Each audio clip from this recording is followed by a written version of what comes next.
Okay, chapter 11.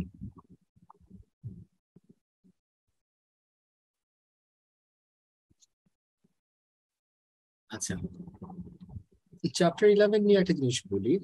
Chapter 11টা হচ্ছে আমাদের এক্সামে কি আসবে বা কি পাবেন এখান থেকে এক্সপেক্ট করবেন। ফার্স্ট অফ অল হচ্ছে চ্যাপ্টার 11-এ আপনাদের জন্য একটা ফাইন্যান্সিয়াল স্টেটমেন্ট হয়তো একটা প্রিপেয়ার করতে হতে পারে, যেটা লাস্ট পেপারস গুলোতে হয়তো আপনারা দেখেছেন যে আপনাদের profit and loss account and balance sheet, বা কিছু কিছু কেসে হয়তো আপনাদের statement of changes in equity হয়তো আসতে পারে। ঠিক আছে, সো এই জিনিসটা আপনারা পাবেন, নাম্বার ওয়ান। আর নাম্বার টু যেটা আপনাদেরকে খেয়াল করতে হবে সেটা হচ্ছে ইন টার্মস অফ আপনার প্রাইভেট পাবলিক ইকুইটি স্ট্রাকচার জানতে হবে। ঠিক আছে, এগুলোর থেকে আমাদের এমসিকিউ আসবে। নাম্বার টু যেটা আমাদেরকে জানতে হবে সেটা হচ্ছে ক্যাপিটাল স্ট্রাকচারটা। ক্যাপিটাল স্ট্রাকচার কি? ক্যাপিটাল স্ট্রাকচার হচ্ছে আপনার ইন জেনারেল যে শেয়ার ক্যাপিটাল যখন আমরা ইস্যু করি, অথরাইজ শেয়ার ক্যাপিটাল থাকে, তারপর আমাদের ইস্যুড ক্যাপিটাল থাকে, পেইড আপ ক্যাপিটাল থাকে, আনপেইড ক্যাপিটাল থাকে। সো এগুলো ট্রিটমেন্ট গুলো আমাদের জানতে হবে যাতে করে এমসিকিউতে আমরা বুঝতে পারি যে কোন অ্যামাউন্টটা কিসের সাথে রিলেভেন্ট। ওকে, আর নেক্সট হচ্ছে গিয়ে আমাদের সবচেয়ে ইম্পর্টেন্ট যেটা বোনাস ইস্যু, আরেকটা হচ্ছে আপনার জন্য যেটা ইস্যু সেটা হচ্ছে গিয়ে যে রাইটস ইস্যু অফ শেয়ারস। এই দুইটার অ্যাকাউন্টিং ট্রিটমেন্ট খুব থরলি আপনাদের জানতে হবে। ঠিক আছে, and last but not the least যেটা হচ্ছে গিয়ে আপনাদের নন কারেন্ট অ্যাসেটের যে ট্রিটমেন্ট, আর একটা হচ্ছে প্রভিশনের ট্রিটমেন্ট, আর হচ্ছে ট্যাক্সের ট্রিটমেন্ট। এই জিনিসগুলো আমাদের জানতে হবে। ঠিক আছে, সো ওভারঅল যদি আমি আপনাদেরকে বলি এই চ্যাপ্টার থেকে যে জিনিসগুলো আপনারা কি এক্সপেক্ট করতে পারেন, একটা হচ্ছে 20 থেকে 25 মার্কসের একটা ফাইন্যান্সিয়াল স্টেটমেন্টস প্রিপারেশনের ট্রিটমেন্ট আসবে আপনার। ঠিক আছে, ট্রায়াল ব্যালেন্স থাকবে, কিছু নোটস থাকবে, আপনাকে একটা ফাইন্যান্সিয়াল স্টেটমেন্টস এর ফরম্যাট দেওয়া থাকবে, আপনারা ওই ফরম্যাট অনুযায়ী ফিল ইন দ্য গ্যাপ করে করে প্রিপেয়ার করবেন। যেটাতে আমি আবার বলছি যে ক্যাশ ফ্লো স্টেটমেন্ট আসার চান্স এবার অনেক বেশি, কারণ লাস্ট টাইম আসছে হচ্ছে আপনাদের লিমিটেড কোম্পানি স্টেটমেন্ট আসছে। ওকে, আর লিমিটেড কোম্পানি স্টেটমেন্টে যেটা আমি খুব মানে ইজিলি যেটা বলি, এখানে একটা ফরম্যাট আছে, আপনারা এই ফরম্যাটটাকে সবসময় অ্যাডপ্ট করতে পারেন। ঠিক আছে, so company statement of comprehensive income, আমরা কখনো প্রফিট অ্যান্ড লস অ্যাকাউন্টের ওয়ার্ডটা ইউজ করি না, ফর দ্য ইয়ার এন্ডেড থাকবে। ওকে, সেলস রেভিনিউ আছে আমার এখানে ফার্স্টে, cost of good sold we get gross profit. ঠিক আছে, এখানে একটা জিনিস হয়তো আপনারা বলবেন যে সেলস এর সাথে কেন রিটার্ন ইনভার্সকে আমি অ্যাডজাস্ট করতেছি না, বা কস্ট অফ সেলস এ আমরা যে লাস্ট ক্লাসগুলোতে যে জিনিসগুলো দেখিয়েছিলাম, যে একটা কস্ট অফ সেলস এর একটা ফরম্যাট থাকে। ঠিক আছে, কস্ট অফ সেলস এর ওভারঅল একটা ফরম্যাট থাকে, জাস্ট লাইক দিস, যে ওপেনিং স্টক অ্যাট পারচেজ, ঠিক আছে, লেস হচ্ছে মানে stolen goods at carriage inverse closing stock, এই সব জিনিসগুলো থাকবে আপনার ওয়ার্কিংস এ। আমার কথা হচ্ছে ওয়ার্কিংস এর জিনিস should not be presented in the face of your financial statement. Okay, so gross profit আমি পেয়ে যাচ্ছি। আর তারপর হচ্ছে আমার তিন ধরনের এক্সপেন্স থাকবে, অপারেটিং এক্সপেন্সেস, অ্যাডমিনিস্ট্রেটিভ এক্সপেন্সেস, আর এটা হচ্ছে সেলিং এন্ড ডিস্ট্রিবিউশন এক্সপেন্সেস। এই এই জিনিসগুলা যেটার আমি কথা আপনাদেরকে বলছি যে তিন ধরনের ইয়ে আছে, এটা আমি নোটস আছে আপনাদের, এই স্লাইডসটা আমি আপনাদেরকে দিয়ে দিব। আমার কস্ট কি কি কস্ট হতে পারে, ট্রেডিং হলে আমি কিভাবে তাকে করি। ঠিক আছে, ফরম্যাট গুলো আমার এখানে দেওয়া আছে, নোটসে আমার দেওয়া আছে যে আমার অপারেটিং এক্সপেন্স কি কি জিনিস। ঠিক আছে, ম্যানুফ্যাকচারিং এক্সপেন্সেস ডিটেল গুলো দেওয়া আছে। ওকে, আর এটার জন্য আমাদের বইতেও একটা পেজ আছে, আমি পেজটার রেফারেন্স আমি আপনাদেরকে দিয়ে দিব, যেখানে পাবেন। সো এই তিন ক্যাটাগরির এক্সপেন্স বাদ দিয়ে যেটা আমরা পাই গ্রস প্রফিট থেকে ডিডাক্ট করলে, that is our operating profit. So আমার কথা হচ্ছে প্রফিট এক্সপেন্সকে লিস্ট করে সময় নষ্ট করার কিছু নাই, এক হেডারের ভেতরে আপনার সব লিস্ট গুলা থাকবে।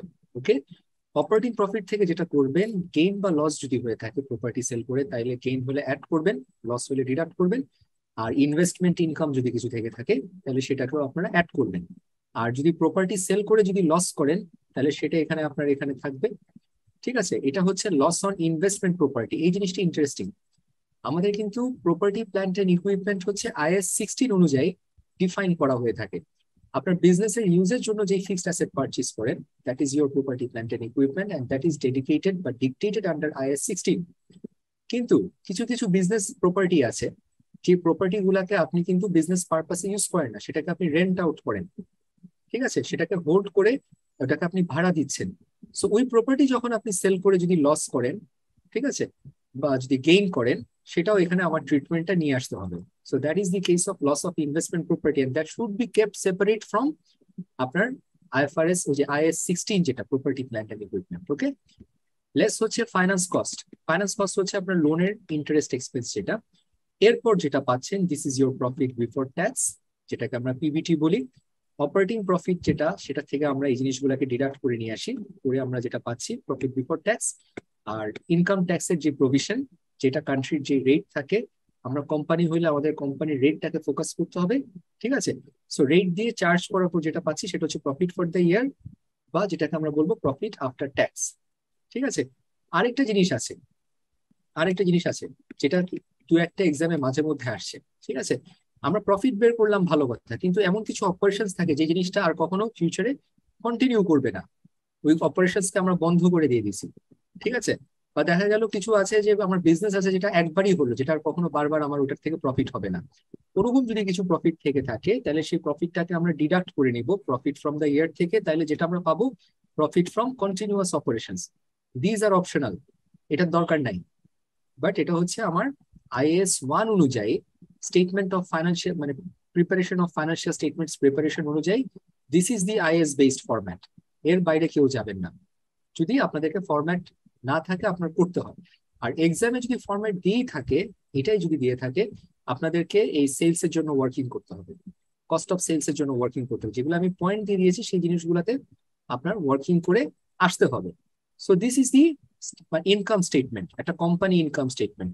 নাও have a look at the statement of financial position of a limited company. কি থাকে একটু মনোযোগ দিয়ে দেখবে জিনিসটা, this is very important. Okay, এটাই আমি যদি বলে থাকি যে আমাদের এক্সামে যদি সবগুলা কভার করে থাকে ফাইন্যান্সিয়াল স্টেটমেন্ট পজিশনের format, this is the one. ঠিক আছে, অনেক কিছু জিনিস এখানে আছে, আমরা একটা একটা করে আসি। আপনারা কি স্ক্রিন পাচ্ছেন সবাই? জি স্যার। ওকে, সো যেটা বলছি যে it starts with assets, and assets এর মধ্যে আমার স্টার্ট হবে non current asset. Non current অ্যাসেটের নাম্বার 1 হচ্ছে প্রপার্টি প্ল্যান্ট এন্ড ইকুইপমেন্ট। এই প্রপার্টি প্ল্যান্ট এন্ড ইকুইপমেন্ট হচ্ছে আমার IAS 16 এর আন্ডারে আছে। আরেকটা জিনিস আছে যেটা হচ্ছে IAS 38, which is intangible asset, যেটা হচ্ছে আমার ব্র্যান্ড আছে, যেটা হচ্ছে আমার পেটেন্ট আছে, ঠিক আছে। এই অ্যাসেট বা গুডউইল, যেগুলা কিনা আমার বিজনেসে আমি দেখতে পারি না বা বাহ্যিক এদের কোনো প্রেজেন্স নাই, সেগুলো হচ্ছে আমার ইনট্যাঞ্জিবল অ্যাসেট। আর থার্ড, যেটা একটু আগে আমি আপনাদেরকে ইন্ট্রোডিউস করলাম, যে investment property under IAS 40। Investment property হচ্ছে যে এমন কিছু ফিক্সড অ্যাসেট, যেমন আমার একটা বিল্ডিং পড়ে আছে, বাট আপনার একটা ল্যান্ড পড়ে আছে, সেখানে আপনি এটাকে মানে রেন্ট আউট করেছেন যাতে করে অন্য মানুষ এসে এখানে থাকতে পারে, আর আপনাকে একটা প্রপার্টি ইনভেস্টমেন্ট ইনকাম দিচ্ছে, ঠিক আছে। সো এই asset should be kept separate from property plant and equipment. Okay, আর তারপর চলে যাচ্ছি আমরা কারেন্ট অ্যাসেটে। কারেন্ট অ্যাসেটে আপনার ইনভেন্টরি আছে। ইনভেন্টরিতে আমরা জানি ইনভেন্টরি অ্যাজ পার IAS 2, তাকে যখন আমরা অ্যাকাউন্টিং ট্রিটমেন্ট দিব আমাকে খুব খেয়াল করতে হবে ইনভেন্টরি সবসময় cost on net realisable value whichever is lower, সে অ্যামাউন্টটা যাতে করে থাকে আপনার, ঠিক আছে। অ্যাকাউন্টস রিসিভেবলে আপনাকে খেয়াল করতে হবে যে অ্যাকাউন্টস রিসিভেবলে আপনি খালি গ্রস অ্যাকাউন্টস রিসিভেবল রাখলে হবে না, আপনাকে গ্রস রিসিভেবল থেকে ব্যাড ডেটকে বাদ দিতে হবে, তারপর সেখান থেকে আপনার প্রভিশন ফর ব্যাড ডেটকে আপনার বাদ দিতে হবে, করার পর যেটা থাকবে that is your net receivable balance. Okay, cash and cash equivalent, this is interesting. Cash হচ্ছে আমরা জানি ক্যাশ এট ব্যাংক যেটা আমার, বা cash in hand, but cash equivalent হচ্ছে আমার T-bills যদি থেকে থাকে, বা সঞ্চয়পত্র যদি আমি ইনভেস্ট করে থাকি, বা শর্ট টার্ম লিকুইড ডিপোজিট যদি আমার থেকে থাকে, this all fall under the part of cash and cash equivalent. Okay, আর এই দুটো আপনাদের জন্য নতুন। একটা হচ্ছে plant held for sale, this is very very important. কিছু প্রপার্টি প্ল্যান্ট এন্ড ইকুইপমেন্ট থাকে যেটা আমরা ডিসাইড করে ফেলি বোর্ড ডিসিশনের পর যে এই পার্টিকুলার অ্যাসেটটাকে আমরা রাখবো না, তাকে আমরা ডিসপোজ করে দিব, তখন সে কিন্তু নন কারেন্ট অ্যাসেট থেকে সে কি হয়ে যাচ্ছে, আপনার কারেন্ট অ্যাসেট হয়ে যাচ্ছে। কারণ এই অ্যাসেটটা আপনার নন কারেন্ট অ্যাসেট যদি থাকতো তাহলে আপনার জন্য এই ফাইন্যান্সিয়াল স্টেটমেন্টটা ডিসেপটিভ হতো, এই ফাইন্যান্সিয়াল স্টেটমেন্টটা মিসলিডিং হতো, তখন আপনি একটা কোম্পানির সাথে আরেকটা কোম্পানিকে কম্পেয়ার করতে পারতেন না, ঠিক আছে। যেমন কোম্পানি এ তে যদি আমরা ধরে নিই তার 5টা ফিক্সড অ্যাসেট আছে এন্ড সেগুলো কন্টিনিউইং নেচার, আর কোম্পানি বি আছে যার 5টা ফিক্সড অ্যাসেট আছে, যার মধ্যে একটা হচ্ছে ডিসকন্টিনিউইং নেচার, যে সেটাকে ডিসাইড করে ফেলছে ম্যানেজমেন্ট, তাকে ছেড়ে দিবে। তা তাকে যদি আমি দুটাকে যদি ফিক্সড অ্যাসেটে রাখি, তাহলে আমার অনেকগুলো ম্যাট্রিক্স থাকে, যেটা হচ্ছে নেট ইনকাম অন অ্যাসেট, ঠিক আছে। আমার এফিসিয়েন্সি রেশিও বলে থাকি যেটাকে, যে net income divided by total asset. এই জিনিসগুলো আমার জন্য, বা ফিক্সড অ্যাসেট, ঠিক আছে, অ্যাসেট এফিসিয়েন্সি রেশিও, এই জিনিসগুলো অ্যাসেট টার্নওভার রেশিও আছে, ঠিক আছে, sales divided by fixed asset, এই জিনিসগুলো আমার কখন মিসলিডিং ফিগার হবে। সো এই জন্য আমরা কারেক্ট পিকচার দেখানোর জন্য যে অ্যাসেটটা আমরা ডিসাইড করেছি আমরা ডিসপোজ করে দিব, ছেড়ে দিব, বা ইমিডিয়েট বেসিস আমি সেল করে দিব, তাকে কারেন্ট অ্যাসেটের প্ল্যান্ট হেল্ড ফর সেলের আন্ডারে তাকে আমরা নিয়ে আসি। আর আদার রিসিভেবল কি থাকতে পারে? আদার রিসিভেবল হচ্ছে প্রিপেইড এক্সপেন্ডিচার থাকে আপনার, ঠিক আছে? আপনার প্রিপেইড এক্সপেন্স থাকতে পারে, আপনাকে এখানে এনি কাইন্ড অফ এক্সপেন্স যেটা আপনি করে ফেলছেন কিন্তু এক্সপেন্সের জন্য এখনো টাইম হয়নি অ্যাক্রুয়াল বেসিস অনুযায়ী, সেই জিনিস এখানে থাকবে। ঠিক আছে? So that concludes my total assets, এই নন কারেন্ট অ্যাসেট আর কারেন্ট অ্যাসেট মিলে। The most important part is this, equity and liability, যেটার জন্য এই চ্যাপ্টারটা আমাদের জন্য ইম্পর্টেন্ট। নাহলে তো আমরা একটা আহ, কি বলবো, যে সোল ট্রেডারশিপের ফরম্যাট দিয়ে আমি শেষ করে দিতে পারতাম আপনাদেরকে, right? But this is important. আমার ইকুইটি অ্যান্ড লায়াবিলিটির ফার্স্ট পোর্শন থাকে equity, which is my capital. So capital নিয়ে যখন আমি স্টার্ট করি, আমাকে যেটা করতে হবে, আমার অর্ডিনারি শেয়ার ক্যাপিটাল, ঠিক আছে, অর্ডিনারি শেয়ার ক্যাপিটালের অ্যামাউন্ট আমার এখানে শো করতে হবে, নাম্বার ওয়ান। এখন অর্ডিনারি শেয়ার ক্যাপিটালের আমি কোন অ্যামাউন্ট শো করবো? Is it my authorised amount? Is it my issued capital? Is it my paid up capital? এই জিনিসগুলোতে আমি একটু পরে আপনাদেরকে আমি ক্লিয়ার করবো এই তিনটার যে কথা বললাম এটার মানে কি, উইথ এন এক্সাম্পল। ঠিক আছে? আগে জানতে হবে যে অর্ডিনারি শেয়ার ক্যাপিটাল কত টাকা আমার সার্কুলেশনে আছে, সেই অ্যামাউন্টটাকে আমি এখানে শো করবো। Next up is irredeemable preference share. This is important. আপনারা হয়তো বুঝতেছেন যে ইকুইটির আন্ডারে আমি তাদেরকে শো করছি, এই চারটা মিলাই কিন্তু আমার ইকুইটি, পাঁচটা সরি। আমার ordinary share capital is my equity, এটা নিয়ে আপনাদের আমি জানি, কারো কোনো ডাউট নাই। ঠিক আছে? প্রেফারেন্স শেয়ারস দু রকমের হয়, একটা হচ্ছে রিডেমেবল প্রেফারেন্স শেয়ার আর একটা হচ্ছে ইরিডেমেবল প্রেফারেন্স শেয়ারস। রিডেমেবল প্রেফারেন্স শেয়ার কোনটা আমি আপনাকে বলি। রিডেমেবল প্রেফারেন্স শেয়ার হচ্ছে যে 5 বছরের জন্য আপনি প্রেফারেন্স শেয়ার ইস্যু করেছেন, 5 বছর পর এই টাকাটা আপনার কি করতে হবে? রিডিম করে দিতে হবে, মানে ফেরত দিয়ে দিতে হবে।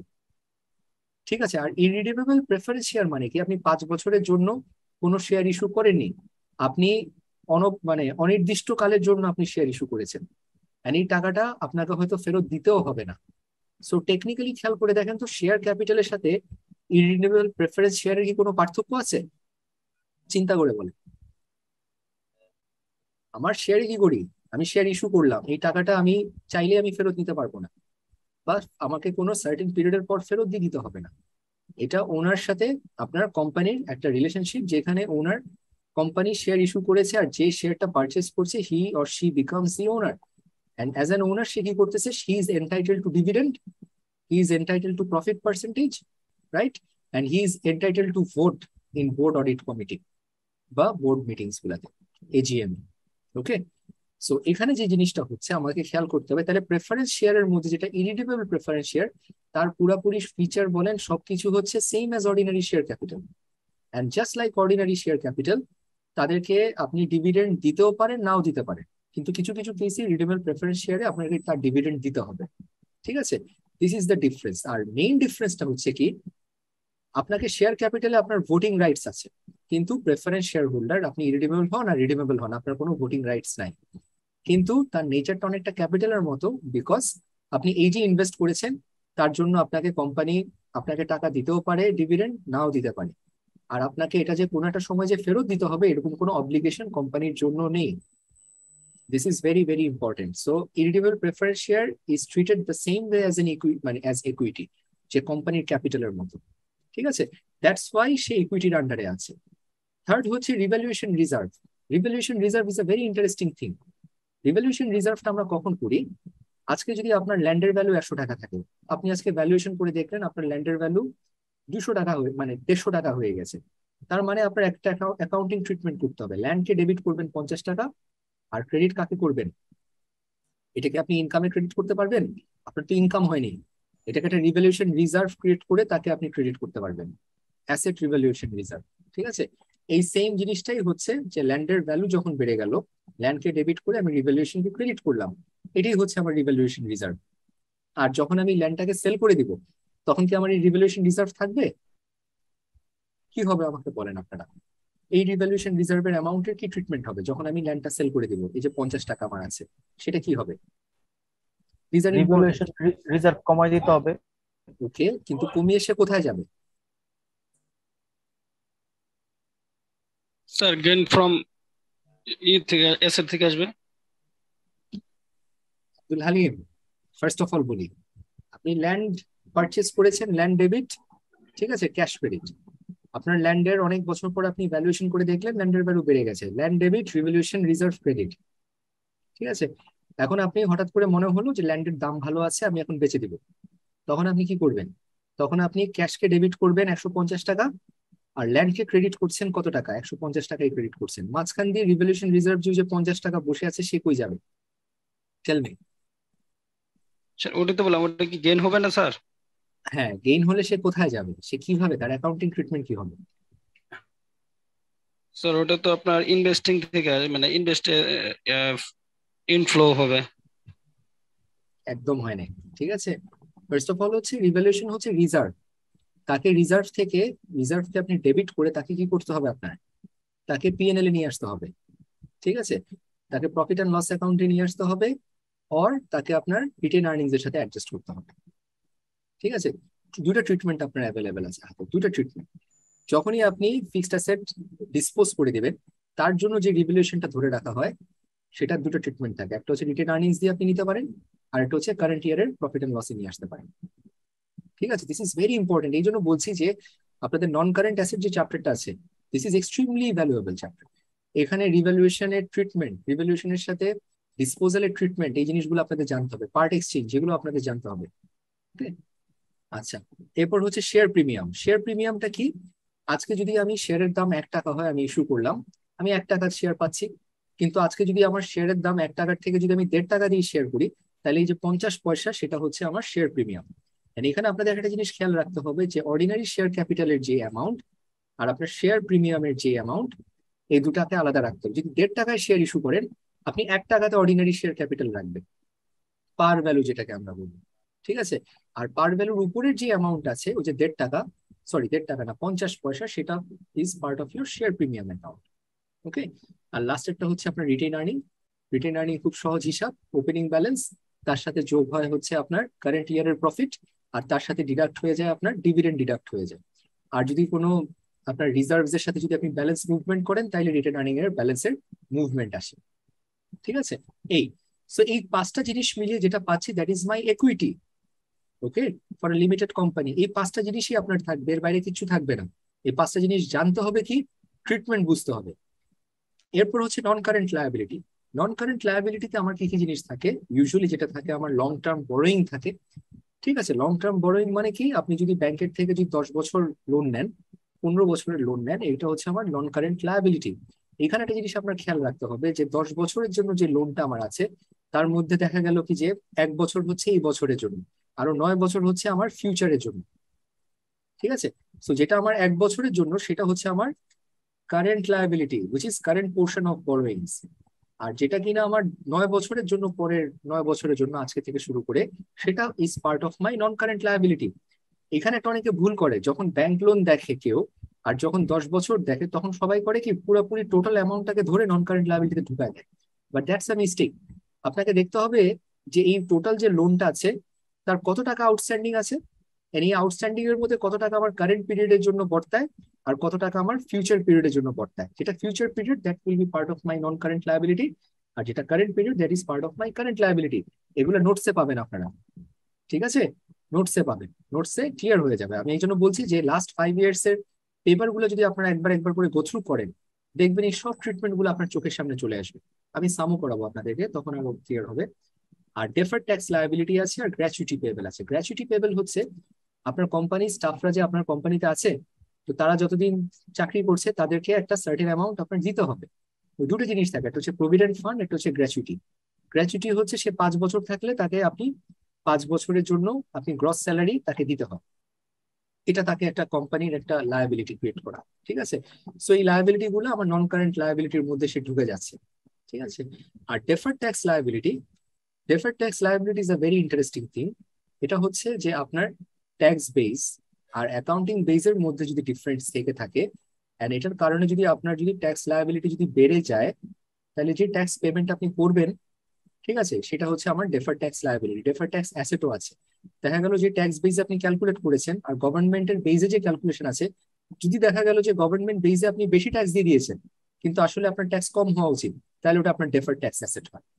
আপনারা কি এটার একটা এক্সাম্পল চান? তাহলে এক্সাম্পলটা আমি আপনাদের জি শেয়ার স্যার। করতে পারি। ঠিক আছে, এখানে আপনাদের জি স্যার। লেভেলে, হ্যাঁ আপনাদের লেভেলে, এক্সাম্পল দিলে ভালো হবে স্যার। রাইট, বেসিক এক্সাম্পল বলি। আপনারা কিছু কিছু জিনিস হয়তো এখনো বাই নাও জানেন। যেটা হচ্ছে আমার ডেপ্রিসিয়েশনের কথা যদি বলি, ডেপ্রিসিয়েশন একটা থাকে বিজনেস ডেপ্রিসিয়েশন, আর আরেকটা থাকে হচ্ছে আপনার ট্যাক্স অথরিটি ডেপ্রিসিয়েশন, ওই যে শিডিউল 3-তে যেটা আছে ডেপ্রিসিয়েশন। ওকে, এখন দেখা গেল আপনি 100 টাকার একটা গাড়ি কিনেছেন, আপনার অ্যাকাউন্টিং ডেপ্রিসিয়েশন হচ্ছে 20% করে করেন, ঠিক আছে? কিন্তু আপনার ট্যাক্স অথরিটি এসে বললো যে না, আপনি যে 20% করে ডেপ্রিসিয়েশন চার্জ করতেছেন এটা ঠিক না, আপনাকে শিডিউল 3 আন্ডারে তাকে 40% ডেপ্রিসিয়েশন চার্জ করবেন, ঠিক আছে? তো যখন 40% ডেপ্রিসিয়েশন আপনি ট্যাক্স চার্জ করছেন, একটু খেয়াল করে দেখেন তো আপনার নিয়ম অনুযায়ী আপনার এক্সপেন্স কি হচ্ছে, কম হচ্ছে depreciation expense. So depreciation expense কম হলে আপনার প্রফিট কি হচ্ছে, হাই হচ্ছে। ওই প্রফিটের উপর আপনার যে ট্যাক্স হচ্ছে সেটা কি হচ্ছে, বেশি হচ্ছে। সো আপনার বেইজে আপনার প্রফিট বেশি হচ্ছে, আপনার ট্যাক্স বেশি হচ্ছে, আপনার ট্যাক্স এক্সপেন্স বেশি হচ্ছে। কিন্তু আমার ট্যাক্স অথরিটি যখন সেই হিসাবে বসলো, সে 100 টাকার কার্ড দেখে শিডিউল 3 অনুযায়ী তাকে বললো যে 20% না, ইট উড বি 40%। সে 40%-এর হিসাব দিয়ে যখন সে ডেপ্রিসিয়েশন ক্যালকুলেট করে, তখন আপনার ডেপ্রিসিয়েশন এক্সপেন্স কি হচ্ছে, বেশি হচ্ছে। ব্যাপারটা কি বুঝতে পারছেন, বেশি হচ্ছে। সো ডেপ্রিসিয়েশন এক্সপেন্স যদি আপনার প্রফিট বেশি, কমে হ্যাঁ প্রফিট কম হচ্ছে, আর প্রফিট যদি কম হয় আপনার ট্যাক্স কি হবে, লো হচ্ছে, তাইলে?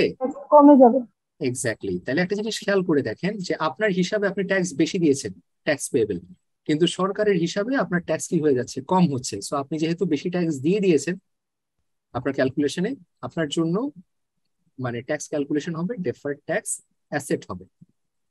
এবার উল্টাটা, আপনি করেছেন 20%, কিন্তু গভর্নমেন্ট শিডিউল মানে 3 ধরে সে দেখলো যে আপনার গাড়ির জন্য ডেপ্রিসিয়েশন হবে 10%।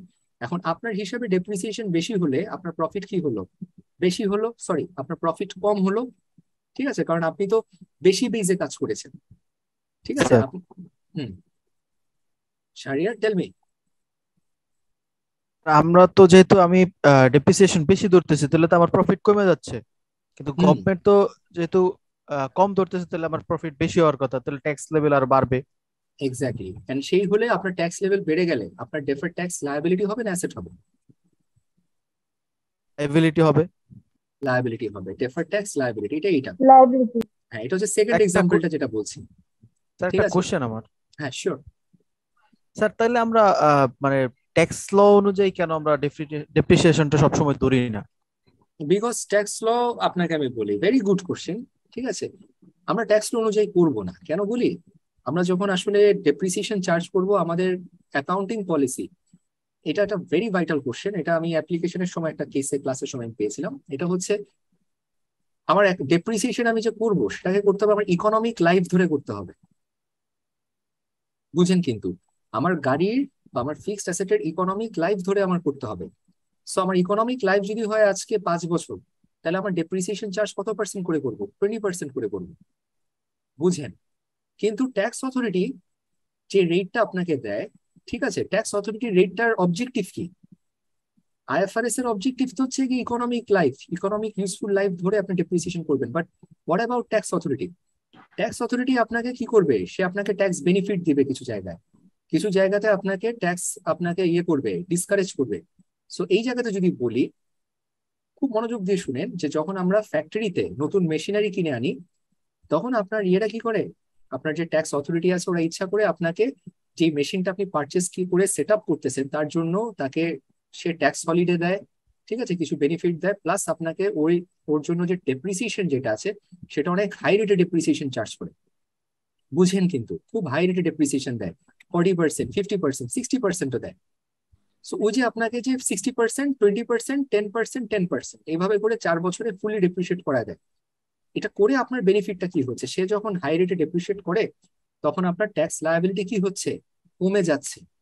সো যেই ইন্ডাস্ট্রিকে, যেই সেক্টরকে সে আপনার এনকারেজ করতে চায়, তাকে তার আপনার এই ট্যাক্সেশন আপনার সেকশন শিডিউল 3 দিয়ে আপনি তাকে সে রেগুলেট করে।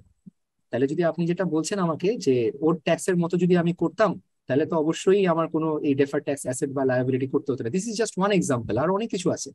এই defer tax asset and liability is a whole new chapter, ঠিক আছে? সো এটা আমি সবচেয়ে আপনাদেরকে একটা বেসিক এক্সাম্পল দিলাম যেটা আমরা সবচেয়ে বেশি ফেস করি। সো এই জিনিসটা হচ্ছে যেই সেক্টরকে আমি এনকারেজ করব, তাকে ইচ্ছা করে আমি ট্যাক্স শিডিউল অনুযায়ী তাকে বেশি করে আমি ট্যাক্স দেবো, কিন্তু 3 বছর 4 বছর পর তুই মেশিন আমার রিডান্ডেন্ট হয়ে গেল, শাহরিয়ার, ওটা তো না আমার স্যার। রিডান্ডেন্ট না, that is in use. So আমার তাকে কি করতে হবে, আমি আমার মতো করে অ্যাকাউন্টিং ট্রিটমেন্ট করবো, আর তার জন্য আমি তাকে ট্যাক্স ট্রিটমেন্ট হিসেবে আমি তার জন্য প্রিপেয়ার করবো। ক্লিয়ার কিনা বলেন? ঠিক আছে, এটা অনেক সিনিয়র স্যার ইয়ের discussion, but this is what it is. So যখন আমার আমার বেসে ক্যালকুলেট করে, জি টেল মি। তার মানে স্যার ট্যাক্সের জন্য মানে আলাদা একটা ক্যালকুলেশন তাহলে আমাদের লাগতেছেই। লাগতেছে মানে কি, আমি আপনাকে একটা জিনিস যদি বলি, আমি যে কাজটা পার্সোনালি করি আমাদের ব্যাংকে, আমাদের প্রতিটা আইটেমের জন্য আপনার ডেফার ট্যাক্স ক্যালকুলেশন করে, ডেফার ট্যাক্স অ্যাসেট বা লায়াবিলিটি ট্রিটমেন্ট ধরে দেন আমরা ফাইনালাইজ করে আমাদের ফাইন্যান্সিয়াল স্টেটমেন্ট ছাড়ি। ঠিক আছে, এটা আপনারা সামনে টের পাবেন, আর আমি বলবো যে আপনাদের সবাইকে ইন্টারেস্ট নেবেন। প্রতিটা জিনিসের আপনার ডেফার ট্যাক্স ট্রিটমেন্ট আছে। যেমন আমি বলি, আপনার এক্সপেন্সেস আছে। আমরা একটা ক্লাসে বলেছিলাম, মনে হয় সেকেন্ড বা থার্ড যে ক্লাসটা নিয়েছিলাম, যে আমার কিছু অ্যাডমিসিবল এক্সপেন্স আছে আর ইনঅ্যাডমিসিবল এক্সপেন্স আছে। ঠিক আছে, সো ট্যাক্স অথরিটির আন্ডারে যেই এক্সপেন্স অ্যাডমিসিবল, সেটাকে আমি নেট প্রফিট থেকে ডিডাক্ট করতে পারি। কিন্তু যেটা ইনঅ্যাডমিসিবল, সেটাকে আমরা নেট প্রফিটের সাথে অ্যাড করে দিয়ে দেন তার উপর আমরা ট্যাক্স চার্জ করি, তাহলে আমার ডেফার্ড ট্যাক্স লায়াবিলিটি হয়ে যায়। ঠিক আছে, কিন্তু আমরা যখন ট্যাক্সেশন নেট প্রফিট ক্যালকুলেট করি, আমরা সব এক্সপেন্সকে আমরা ডিডাক্ট করে ফেলি।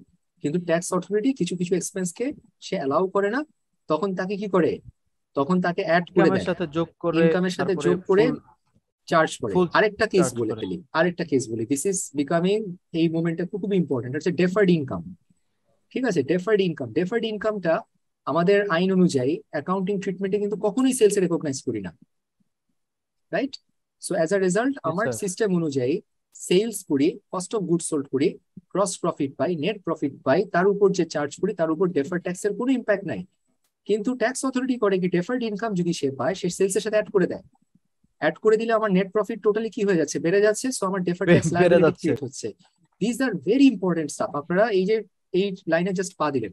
আমার উচিত না এগুলো আপনাদের সাথে ডিসকাস করা এত জিনিস, কারণ আপনাদেরকে আসলে এই লাইনেই রাখা দরকার, যেগুলো হচ্ছে আমাদের কনটেক্সট, বাট টেক ইন্টারেস্ট। ঠিক আছে, so this is it. Deferred tax liability হচ্ছে আমার ট্যাক্স বেস, অ্যাকাউন্টিং বেস আর গভর্নমেন্ট ট্যাক্স বেসের যদি ডিফারেন্স হয়, আমার যদি ট্যাক্স লায়াবিলিটি বেড়ে যায়, that is my deferred tax liability, আর যদি কমে যায় তাহলে হচ্ছে ডেফার্ড ট্যাক্স অ্যাসেট। আর কারেন্ট লায়াবিলিটি, যেটা আমি প্রথমটা বললাম, যে আমার কারেন্ট অ্যাকাউন্টের যে পোর্শনটা আছে, ব্যাংক লোন। সেকেন্ড হচ্ছে আমার ট্রেড পেয়েবল, যেটা হচ্ছে আমার অ্যাকাউন্টস পেয়েবল, এগুলো আপনারা জানেন। ব্যাংক ওভারড্রাফট আছে, যেটা হচ্ছে আমার ক্যাশ ইন হ্যান্ড যদি আমার উল্টায় যায়, ব্যাংক ব্যালেন্স যদি আমার ওভারড্রাফট হয়। আদার পেয়েবলস হচ্ছে আমার অ্যাক্রুয়াল পেমেন্ট আছে। ঠিক আছে, অ্যাক্রুড এক্সপেন্ডিচার আছে। শর্ট টার্ম লোন হচ্ছে ব্যাংকের থেকে যদি আমরা 6 মাস বা 1 বছরের নিচে কোনো লোন নিয়ে থাকি, তাহলে সেটা আমার কারেন্ট লায়াবিলিটি থাকবে। And last but not the least হচ্ছে আমার ইনকাম ট্যাক্স পেয়েবল। এই ইনকাম ট্যাক্স পেয়েবল হচ্ছে, আমি যদি এখনো গভর্নমেন্টের কাছে টাকা না দিয়ে থাকি, আমার অ্যাকাউন্টিং পিরিয়ডের মাঝে আমি ইনকাম ট্যাক্স চার্জ করেছি, তাহলে সে আমার ইনকাম ট্যাক্স পেয়েবল থাকবে। যদি ফুল টাকা পেমেন্ট করে থাকি, তাহলে আমার ইনকাম ট্যাক্স পেয়েবল 0 থাকে। যদি পার্শিয়াল পে করে থাকি, তাহলে আমার ইনকাম ট্যাক্স পেয়েবল, আমার যে ট্যাক্স চার্জ হয়েছে তার থেকে একটা একটা সিগনিফিকেন্টলি রিডিউসড অ্যামাউন্ট থাকবে আমার। ঠিক আছে, সো দিস ইজ মাই, এই সব কিছু মিলায় টোটাল ইকুইটি এন্ড লায়াবিলিটি পাচ্ছি। This is the format. আমি বলছি ফরম্যাটের বাইরে কিছু আসবে না। ঠিক আছে, আরেকটা জিনিস আপনাদের জানতে হবে, statement of changes in equity. এই statement of changes in equity হচ্ছে, আপনাদেরকে যদি বলে থাকি, এটা হচ্ছে আমাদের রিটেন আর্নিংস বা প্রফিটেবিলিটির মুভমেন্টকে আমরা ট্র্যাক করি। ঠিক আছে, so statement of changes in ইকুইটির আমার 3টা কলাম থাকে। ঠিক আছে, একটা হচ্ছে অর্ডিনারি শেয়ার ক্যাপিটালের মুভমেন্ট, একটা হচ্ছে শেয়ার প্রিমিয়ামের মুভমেন্ট, একটা হচ্ছে রিটেন আর্নিং এর মুভমেন্ট। আমরা জানি যে এই যে 3টা আছে, এগুলো হচ্ছে আমার ইকুইটির মুভমেন্ট। ইকুইটিতে কিন্তু আমরা আজকে কি স্টাডি করলাম, 5টা জিনিস আছে। কি কি? অর্ডিনারি শেয়ার ক্যাপিটাল আছে, আরেকটা জিনিস আমরা বলেছিলাম irredeemable preference shares. Irreducible preference share. হ্যাঁ, এটাকে আমরা যদি থাকতো তাহলে সেটার জন্য আমরা এখানে ট্রিটমেন্ট নিয়ে আসতাম কলাম। তারপর হচ্ছে আমার রিভ্যালুয়েশন রিজার্ভ আছে, রিভ্যালুয়েশন রিজার্ভ থাকলে কিন্তু সেই কলামটা আমরা এখানে নিয়ে আসতাম। সো যে আইটেমটা আমার ইকুইটির মধ্যে থাকবে, সেই আইটেমটা এই 5টা ইউজুয়ালি থাকে, এই 5টাই আমার এখানে কলাম করে করে আমি তার treatment, opening balance, movement, closing balance নিয়ে আসতে পারতাম। Okay, so this is the thing. আমি 3টাই ইউজুয়ালি পাই, যেই কারণে 3টা নিয়ে আসলাম। Ordinary share capital opening balance আছে, নেট প্রফিটের সাথে তার কোনো ইম্প্যাক্ট নেই। ঠিক আছে, তার ডিভিডেন্ডের সাথে অর্ডিনারি শেয়ার ক্যাপিটালের কোনো ইম্প্যাক্ট নেই। ঠিক আছে, আমার বোনাস শেয়ার ইস্যু করলে তখন শেয়ার ক্যাপিটাল বাড়বে, সো এটার একটা ইম্প্যাক্ট আছে। আর রাইটস ইস্যু করলে আমার bonus share ordinary share capital বাড়বে। So bonus share and right share হইলেই তখন এই জিনিসটা বাড়বে। সো আমার ক্লোজিং ব্যালেন্স শেয়ার। বলেন। স্যার বোনাস ইস্যু করলে তো অর্ডিনারি নাম্বার অফ অর্ডিনারি শেয়ারটা বেড়ে যাবে। এক্স্যাক্টলি, এই যে এটাই। এছাড়া তো আর কোনো ইম্প্যাক্ট নাই। না, ওটা বোনাস ইস্যু হলে দুটো জিনিস বাড়ে। বোনাস আসে হচ্ছে আমাদের ইউজুয়ালি শেয়ার প্রিমিয়াম নাহলে রিটেন আর্নিং থেকে, ঠিক রিটেন, আছে? Right right. এই দুই জায়গা থেকে এসে আমার বোনাস শেয়ার বেড়ে যাবে, কোনো ক্যাশ ইম্প্যাক্ট নাই। কিন্তু রাইটস ইস্যু হলে যেটা হয়, রাইটস কিন্তু আমরা শেয়ার হোল্ডারদের থেকে টাকা উঠাই নিয়ে হ্যাঁ আসি, হ্যাঁ। ঠিক আছে? এটা আমি যাব, আমি একটু পরেই ওটা আপনাদের সাথে আমি যাচ্ছি, ঠিক আছে? মানে ইম্পর্টেন্ট এরিয়া গুলো আমি কভার করব, কারণ এখানে অনেক জিনিস আছে যেগুলো আসলে এক্সাম ওভাবে আসে না, বাট আমি ফোকাস থাকতে চাচ্ছি। শেয়ার প্রিমিয়াম কি হচ্ছে? Opening balance. এখন একটা খেয়াল করে দেখেন যে প্রফিট হলে কি শেয়ার প্রিমিয়ামে কোনো ইম্প্যাক্ট আছে? Not one bit. শেয়ার প্রিমিয়ামে ইম্প্যাক্ট দুই কেসে হয়। একটা হচ্ছে আপনি যদি শেয়ার ইস্যু করেন, আপনি যদি শেয়ার ইস্যু করে যদি প্রিমিয়ামে ইস্যু করেন, পারে ইস্যু না করে 1 টাকার শেয়ারকে যদি 1.5 টাকা ইস্যু করেন, তাহলে শেয়ার প্রিমিয়ামের অ্যামাউন্ট বাড়বে আপনার, ঠিক আছে? আর আরেকটা হচ্ছে যে যখন আপনি বোনাস শেয়ার ইস্যু করেন, সো বোনাস শেয়ার ইস্যু করলে কি হবে? শেয়ার প্রিমিয়াম কমে যাবে, কারণ বোনাস শেয়ার কিন্তু আমরা কোনো টাকা পাচ্ছি না, আমরা আমাদের শেয়ার হোল্ডারদের কাছ থেকে, সেটা হয় রিটেন আর্নিং থেকে নিচ্ছি, নাহলে শেয়ার প্রিমিয়াম থেকে নিচ্ছি। ফার্স্ট অফ অল এই লাইনটা খুব ইম্পর্টেন্ট, এটা এমসিকিউ তে আসবে বা ট্রু ফলসে আসবে, এটা এখন মাথায় গেঁথে ফেলেন যে বোনাস শেয়ার যখন ইস্যু করবেন, ফার্স্ট অফ অল আপনি তাকে শেষ করবেন কোন জায়গা থেকে? Share premium. আর একমাত্র শেয়ার প্রিমিয়াম যদি শেষ হয়ে যায়, তখন আপনি রিটেন আর্নিং থেকে ইউজ করতে পারবেন, আর এর আগে রিটেন আর্নিং থেকে আপনি হাতে দিতে পারবেন, ঠিক আছে? দিস ইজ ভেরি ইম্পর্টেন্ট, আমরা অঙ্ক করবো এটার জন্য। রিটেন আর্নিংটা স্ট্রেট ফরওয়ার্ড। রিটেন আর্নিংটা ওপেনিং যে ব্যালেন্স থাকে, আমার প্রফিট হলে ব্যালেন্স অ্যাড হয়, ডিভিডেন্ড হয়ে গেলে আমার সেখান থেকে টাকা চলে যাবে। আর যদি বোনাস ইস্যু করে যদি শেয়ার প্রিমিয়াম আমার শেষ হয়ে যায়, তাহলে বাকি টাকাটা রিটেন আর্নিং থেকে আসবে। এই হচ্ছে আমার টোটাল ওপেনিং ব্যালেন্সের total, net profit, dividend, bonus issue বা রাইটস ইস্যু যদি থেকে থাকে, এগুলো হচ্ছে আমার final balance. That's it. Statement of changes in equity, ঠিক আছে, আমার ব্যালেন্স শিট, আর হচ্ছে আমার ইনকাম স্টেটমেন্ট। ওকে, এইটা ছিল আমি আপনাদেরকে ফরম্যাটটা। স্যার একটা কিছু জানার ছিল। ইয়েস এক্স্যাক্টলি, বলেন শিরিনা। স্যার আমরা যে বোনাস শেয়ারটা শেয়ার প্রিমিয়াম থেকে বাদ দিয়ে দিব স্যার, এই বিষয়টা আরেকটু ক্লিয়ার করলে ভালো হতো। ওকে, ঠিক আছে, আমি এখনই এটা আমি আপনাদের কাছে আসছিলাম, ঠিক আছে?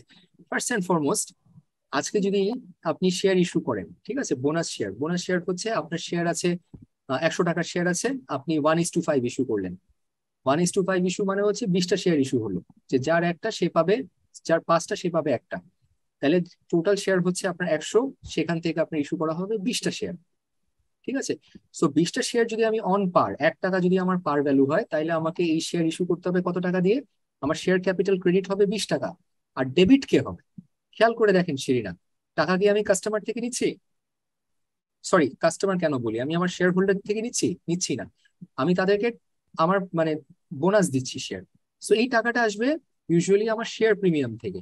সো আমার শেয়ার প্রিমিয়াম রিজার্ভ যেটা আছে, শেয়ার প্রিমিয়াম রিজার্ভ ডেবিট হবে আপনার 20 টাকা, ক্রেডিট হবে আপনার শেয়ার ক্যাপিটাল 20 টাকা। এখন যদি দেখা গেল আমার শেয়ার প্রিমিয়াম আছে অনলি 15 টাকা, তাইলে কি হবে? তাইলে আগে আমার কি করতে হবে? শেয়ার প্রিমিয়াম ডেবিট 15 টাকা, রিটেন আর্নিং ডেবিট 5 টাকা, তারপর হবে আমার শেয়ার ক্যাপিটাল ক্রেডিট 20 টাকা। এইটা কি ক্লিয়ার শিরিনা? জি স্যার, এখন ক্লিয়ার। আচ্ছা, একটু পরে একটা এক্সাম্পল আছে। সো এই তো গেল আপনাদের প্রথম পোর্শনটা। এবার আমি আপনাদেরকে যেটা দেখাতে চাচ্ছি, যে পাবলিক অ্যান্ড প্রাইভেট লিমিটেড এর কনসেপ্ট, এটা না বলার কিছু না, এটা আগে আসতো, এটা এমসিকিউর জন্য খালি জানতে হবে যে পাবলিক লিমিটেড কোম্পানি হচ্ছে আপনার যেটা registered and listed with joint stock of companies, ঠিক আছে? অ্যান্ড পাবলিক লিমিটেড মেইন জিনিস হচ্ছে ওদের লায়াবিলিটি ইজ লিমিটেড, ওকে? আর প্রাইভেট কোম্পানি হচ্ছে কয়েকজন ইন্ডিভিজুয়াল মিলে যেটাকে ফর্ম করতেছে, ঠিক আছে? That is not listed with joint stock exchange, okay? But এটাকে কোম্পানি ফর্ম হিসাবেই আছে সে, but private limited company liability is not unlimited, okay? আর মেইন জিনিসটা হচ্ছে যে বেনিফিট গুলা কি। পাবলিক হলে আপনি মার্কেট থেকে শেয়ার ক্যাপিটাল রেজ করে টাকা উঠাতে পারবেন। পাবলিক লিমিটেড হলে আপনার অ্যাডভান্টেজ হচ্ছে গিয়ে আপনি চাইলেই ডেবেঞ্চার স্টক রেজ করতে পারবেন, শেয়ার ক্যাপিটাল রেজ করতে পারবেন, আপনার কোম্পানির পরিচিতির কারণে আপনার ইনভেস্টমেন্ট আসবে। আর প্রাইভেট কোম্পানি যেটা হয়, এটা হচ্ছে গিয়ে ব্যক্তি মালিকানাধীন বা ফ্যামিলি সেন্ট্রিক হয়ে থাকে, তো সেগুলা সেই পরিমাণ ক্যাপিটাল বা মার্কেট থেকে রেভিনিউ বা ফান্ড সে জেনারেট করতে পারবে না, ঠিক আছে? আর ম্যানেজমেন্টটা সেন্ট্রালি হয় অনেক বেশি।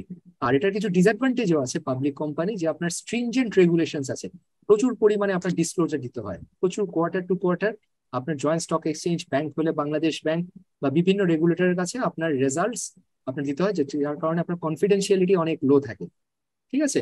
আর private company, since it's private, it's not listed and registered in many places, securities এক্সচেঞ্জে তার কোনো কিছু নাই, যার কারণে এই ডিসক্লোজার গুলো তার দিতে হয় না, and this is easier and less expensive to maintain. So এটাই হচ্ছে কি প্রাইভেট অ্যান্ড পাবলিক লিমিটেড কোম্পানির ডিফারেন্সিয়েশন। সেকেন্ড যেটা ক্যাপিটাল স্ট্রাকচার, ঠিক আছে, যেটা না বললে না, যেটার জন্য আমি আসলে ওয়েট করছিলাম, this is the capital structure. Okay, আপনাদের যেটা জানতে হবে, দিস ইজ ভেরি ইম্পর্টেন্ট, একটু ফোকাস দিবেন। আমার শেয়ারের ভ্যালু, ইস্যু ভ্যালু হচ্ছে 1 টাকা, এটাকে আমি বলবো পার ভ্যালু, যেটাকে আমি বলি ইস্যু প্রাইস। আজকে যদি আমার মার্কেটে শেয়ারের ডিমান্ড থাকে, আমি যদি তাকে 1.5 টাকায় আমি শেয়ার ইস্যু করতে পারি, তাইলে এই যে আমার 5 টাকা যেটা মানে 50 পয়সা যেটাতে আমার বেশি হয়েছে, that is called premium. So যখনই আমি আমার ইস্যু প্রাইস থেকে বেশি দামে আমি মার্কেট থেকে শেয়ার প্রাইস রেজ করতে পারি, সেটাকে আমরা বলি প্রিমিয়াম। আর যদি মার্কেট আমার ইয়ে থেকে পার ভ্যালু থেকে বা ইস্যু প্রাইস থেকে যদি আমি কম দামে যদি আমি শেয়ার রেজ করতে পারি, সেটা হচ্ছে কিছু কিছু কোম্পানি আছে যখন যারা খারাপ অবস্থায় আছে বা ফেভারেবল কন্ডিশনে নাই, বা দেখা যাচ্ছে তারা কনসিস্টেন্টলি লস করছে, তো তারা যখন শেয়ার সেল করে যখন টাকা উঠে যাবে, তারা কিন্তু পার ভ্যালুতে আপনার শেয়ার ইস্যু করতে পারবে না, তাই কিন্তু ডিসকাউন্টে আপনার শেয়ার ইস্যু করতে হবে, যাতে করে তাহলে তারা মার্কেট থেকে ফান্ড রেজ করতে হবে।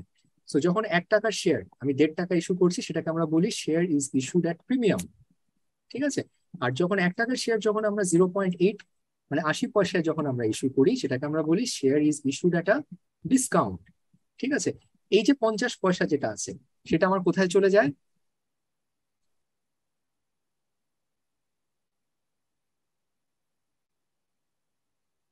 সেটা শেয়ার প্রিমিয়ামে চলে যাচ্ছে, শেয়ার প্রিমিয়ামে চলে যাবে। ঠিক আছে, সেটা আমার শেয়ার শেয়ার প্রিমিয়ামে প্রিমিয়াম রিজার্ভ চলে আসছে এক।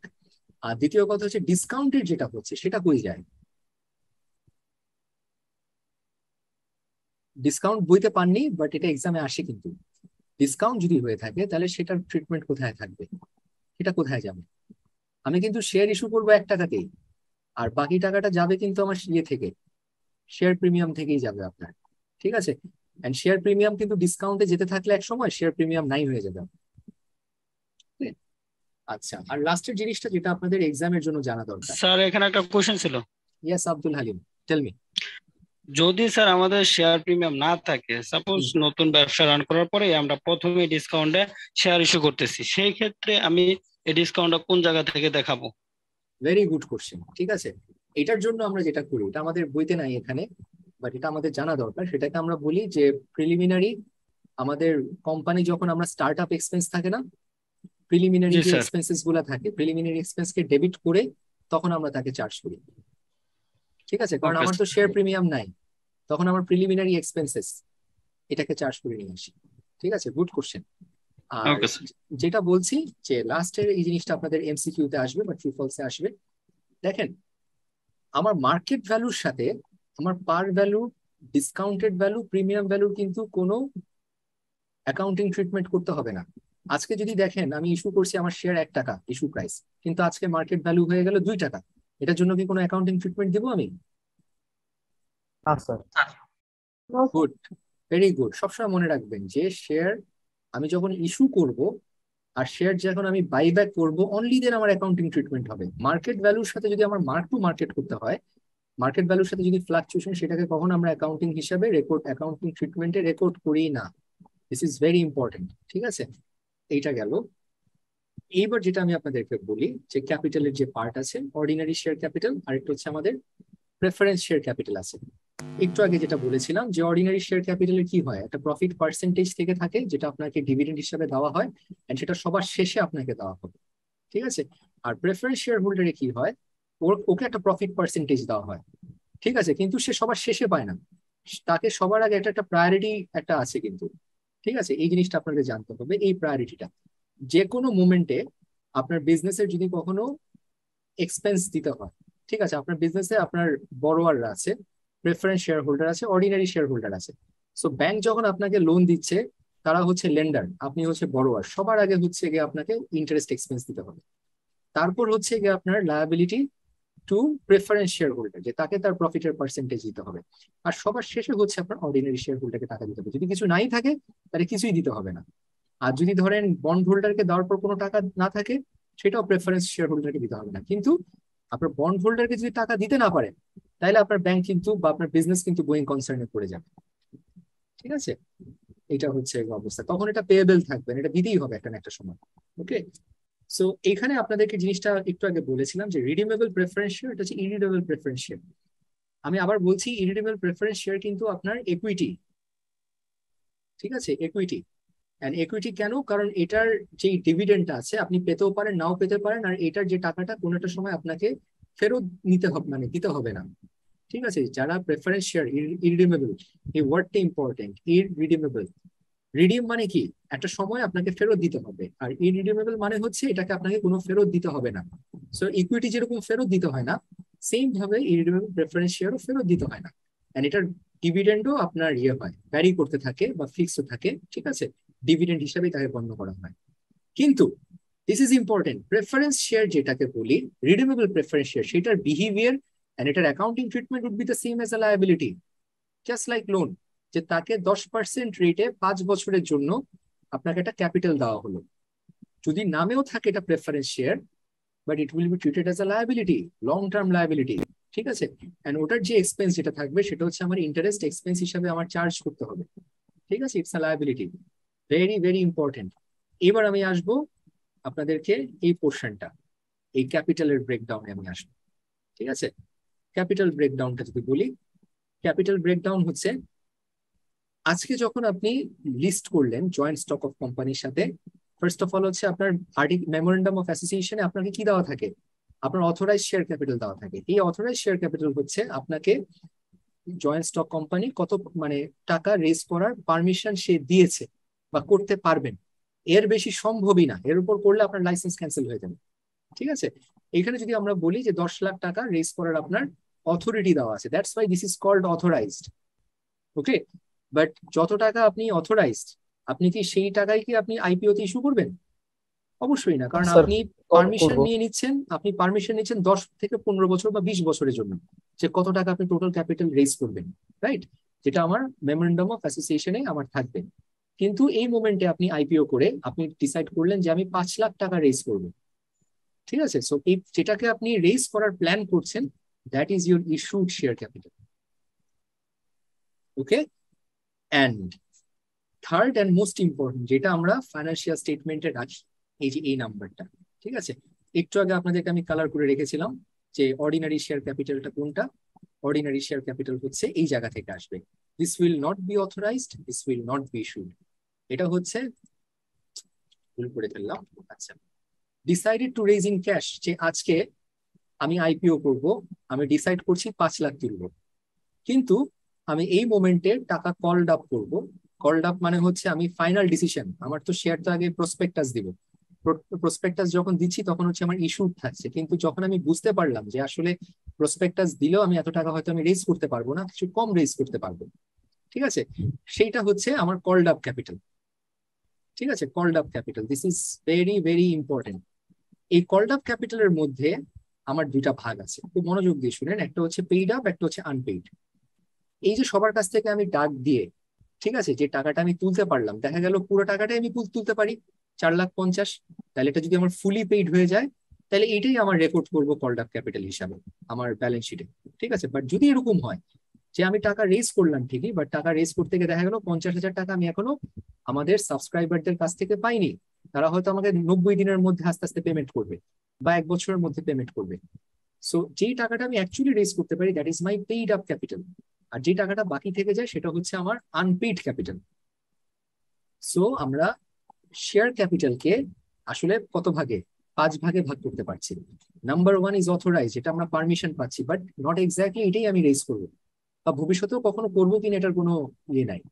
নাম্বার 2 হচ্ছে ইস্যুড শেয়ার ক্যাপিটাল, এটা হচ্ছে আমি আইপিও করার সময় যত টাকা আমি রেজ করার প্ল্যান করছি। আর কলড আপ হচ্ছে আইপিওর পর আমি যখন দেখতে পারছি ডিমান্ড সাপ্লাইয়ের উপর বেস করে আসলে কত টাকা আমি কল করে উঠাতে পারছি। ঠিক আছে, আর বাকি টাকাটা এরপর হচ্ছে গিয়ে উঠানোর জন্য ডিসাইড করে, যেটা সবাই কনফার্ম করছে, তারপর যে টাকা আমি অ্যাকচুয়ালি হাতে পেলাম, that is my paid up capital. আর যে টাকাটা এখনো বাকি আছে, that is my unpaid capital. এখানে কারো কোনো কোশ্চেন আছে কিনা আমাকে বলো। আর সবচেয়ে ইম্পর্টেন্ট হচ্ছে যেটা আমার, হ্যাঁ শিরিনা টেল মি,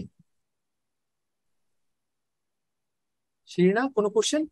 আর বললাম ক্লিয়ার স্যার এই বিষয়টা। ও আচ্ছা আচ্ছা, মাই অ্যাপোলজিস।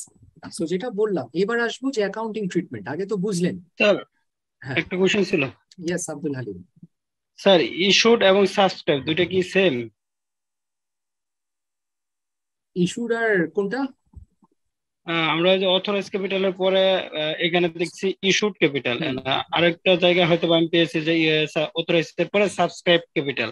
আর তো আমার কাছে দাঁড়ান দাঁড়ান জানার দাঁড়ান ছিল। দাঁড়ান দাঁড়ান একটু বলি, এগুলা এগুলা শিখেন না, এগুলা প্রবলেম করবে পরে। ফার্স্ট অফ অল আপনার পয়েন্টটা হচ্ছে আমরা ইউজ করি, ওয়ার্ডটা আমরা অনেক ইউজ করি, ঠিক আছে, বাট আসলে আমরা অ্যাকাউন্টিং স্টুডেন্ট, আমরা লিমিটে স্টিক করবো।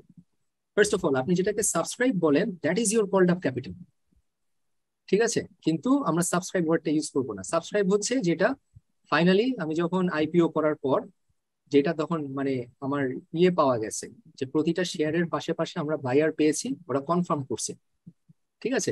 তো এইটা হইতেছে সেল হলো, মানে শেয়ার আমি ইস্যু কি করতে পারলাম। যেটা সাবস্ক্রাইব, যেটা আপনি বললেন সাবস্ক্রাইব হচ্ছে দ্য ওয়ার্ড, বাট এটাকে আমরা বলবো কল্ড আপ ক্যাপিটাল। এই কল্ড আপের মধ্যে কিছু টাকা থাকবে যেটা আমাকে ওরা অ্যাকাউন্ট থেকে আমি পেয়ে যাচ্ছি, আর কিছু টাকা 90 দিন আমার সময় থাকবে বা একটা সার্টেন টাইম থাকবে যার মধ্যে ওরা আমাকে দিয়ে দিবে জিনিসটা। সো ওইটা থাকে আমার আনপেইড পোর্শন আর কি। এখন একটা মজার কথা আপনাদেরকে বলি, ইস্যুড ক্যাপিটাল, ঠিক আছে, আমার কল্ড আপ ক্যাপিটাল কিন্তু সেম হইতে পারে। আমি 5 লাখ ডিসাইড করছি, 5 লাখই আমি রেজ করে ফেলছি, ঠিক আছে, তখন আমার এই ডিস্টিংশনটা লাগবে না। এটা হচ্ছে আপনাদেরকে ভাগ করে দিলাম যাতে করে আপনারা বুঝেন যে এই গ্যাপ গুলা যখন হয় তখন কেন কেন হয়। যে ইস্যু করলাম, যে আইপিও তে রেজ করলাম, প্ল্যান করলাম, কিন্তু আমার সাবস্ক্রাইব যে ওয়ার্ডটা আব্দুল হালিম বললেন বা যেটাকে আমি বলবো যে কল্ড আপ হলো সেটা ফাইনালি সেটা হচ্ছে 4,50,000। তাহলে আমি অ্যাকাউন্টিং ট্রিটমেন্টে তো 5 লাখ তো আমি আর দিব না, ঠিক আছে, আমার যেটা ফাইনালি ডিসাইডেড হলো সেই অ্যামাউন্টের মধ্যে আমি লিমিট করবো। So 4,50,000 is going to B my accounting treatment, share capital হিসেবে আমি রেকগনাইজ করবো। ওকে, আর পেইড আপ হচ্ছে যে টাকাটা আমি পেয়েছি আর যে টাকাটা আমার বাকি থাকে। ওকে, এইবার আমি আপনাদেরকে এখানে আসি, একটা একটা করে দেখেন, ঠিক আছে। আমি যখন রেকগনাইজ করব এখন শেয়ার ক্যাপিটাল, আমি কিভাবে রেকগনাইজ করব? আমি সবসময় কল্ড আপকে রেকগনাইজ করবো, ঠিক আছে। সো আমার ক্যাপিটাল কত টাকা হবে? Is it going to be 5 lakh? Is it going to be 10 lakh? Is it going to be 4 lakh? কত টাকা আমি রেকগনাইজ করবো ক্যাপিটাল? Tell me. 4,50,000। গুড। এটা কি সবাই বুঝতে পারছেন কেন 4 লাখ হিসাবে রেকগনাইজ করছি? হয়েছে 4 লাখ, তাই রিকগনাইজ করছি। এটা আমরা পাইছি 4 লাখ টাকা। মানে সাবস্ক্রাইব বা কনফার্মড যে ওয়ার্ডটা আমরা বলে থাকি, কল্ড আপ হচ্ছে যে আমার কনফার্ম যে ক্যাপিটাল সাবস্ক্রাইব করছে, ঠিক আছে। সো এর মধ্যে আমি তখন ক্যাপিটাল হিসাবে ক্রেডিট করব 4,50,000। এখন আমি আপনাদেরকে বলি, যদি বকেয়া থেকে থাকে কিছু, যেমন 50,000 টাকা এখানে বকেয়া আছে 4,50,000-এর মধ্যে, তাহলে আমি তাকে কিভাবে রেকগনাইজ করব? ক্যাশ হবে ডেবিট 4 লাখ, আর আদার রিসিভেবল থাকবে আপনার 50,000 টাকা। আর আজকে যদি আপনাকে ফুললি টাকাটা পে করে দিত, ঠিক আছে, 4,50,000 কল্ড আপটা যদি পুরোটাই পে করে দিত, এখানে আনপেইড না থাকতো, তাহলে কতটা কিভাবে আপনারা অ্যাকাউন্টিং ট্রিটমেন্ট করতেন? Tell me. স্যার ক্যাশ 4,50,000 করতাম আর capital 4,50,000। Capital credit. Very good, ঠিক আছে। আপনারা দেখেন এখন কতটা মানে জিনিসটাকে বুঝে এখন ট্রিট করতে পারছেন। এটা বইয়ের পেজ নাম্বারটা আমি বলে দিব। আর এবার যদি আমি আপনাকে বলি যে শেয়ার ইস্যু করলেন, ঠিক আছে, আপনি 5 লাখ টাকার শেয়ার ইস্যু করে আপনি তাকে 1 টাকা মানে কি বলবো মানে প্রিমিয়াম ইস্যু করছেন, তাহলে অ্যাকাউন্টিং ট্রিটমেন্ট কি হবে? আমার ক্যাশ সবসময় ডেবিট হবে 6 লাখ টাকা, ঠিক আছে। Yes sir. প্রিমিয়াম ক্রেডিট হবে আর ক্যাপিটাল ক্রেডিট 1.5 হবে। লাখ টাকা স্যার। হ্যাঁ, ক্যাপিটালটা শুনেন, মনোযোগ দিয়ে শুনেন, ক্যাপিটাল কিন্তু আমার 4,50,000 4,50,000ই থাকবে, ঠিক আছে। আমি যেহেতু বেশি টাকা দিয়ে আমি ইস্যু করছি, ঠিক আছে, 6 লাখ টাকা, কিন্তু আমার শেয়ার ক্যাপিটাল কিন্তু 4,50,000ই হবে আমার, ঠিক আছে। এই কথাটা খেয়াল করে দেখেন যে called up and on par value, মানে পার ভ্যালুতে হবে সে 1 টাকা, যদি তার 1 টাকা পার ভ্যালু হয়ে থাকে, আর কল্ড আপ ক্যাপিটালটা এখানে আসবে, নট ইস্যুড, ঠিক আছে, not paid up, not unpaid. Okay, আর যেই টাকাটা এক্সেস পাচ্ছি সেটা আমার শেয়ার প্রিমিয়ামে চলে যাচ্ছে। ওকে, এটাই হচ্ছে আমার জিনিসটা কি। ওকে, এখানে যদি ডিসকাউন্ট হতো তাহলে পারে? ডিসকাউন্ট ইস্যু হলে তো আমি আপনাকে কি বলবো, ডিসকাউন্ট ইস্যু হলে ক্যাশ আগে দেখবেন, সহজ, এটা ক্যাশ ডেবিট, ঠিক আছে। আর আরেকটা হবে গিয়ে আপনার প্রিলিমিনারি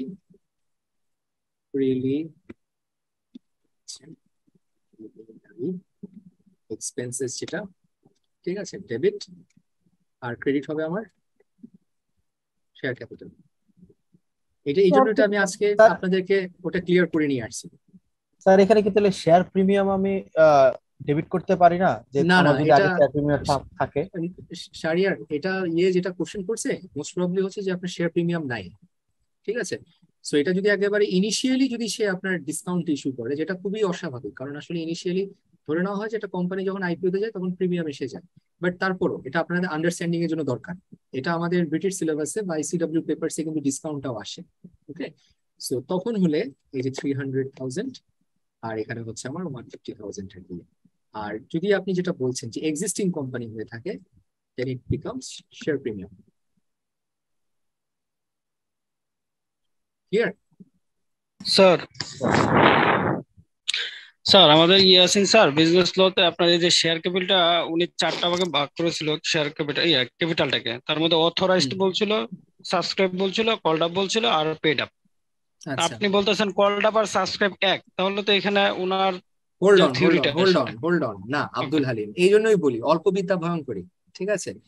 ওরে তো আমাকে ইয়াসিন ভাইয়ের সাথে আমার অনেক শ্রদ্ধেয় মানুষ, ওনার সাথে একটা কনফিউশন লাগাই দিলেন। ফার্স্ট অফ অল আমি বলি আপনাকে ইস্যুড ক্যাপিটাল যেটা, ঠিক আছে, আপনার ইস্যুড ক্যাপিটালও কলড আপ হতে পারে যদি 5 লাখে যদি আমি আজকে করি, বুঝেন কিন্তু।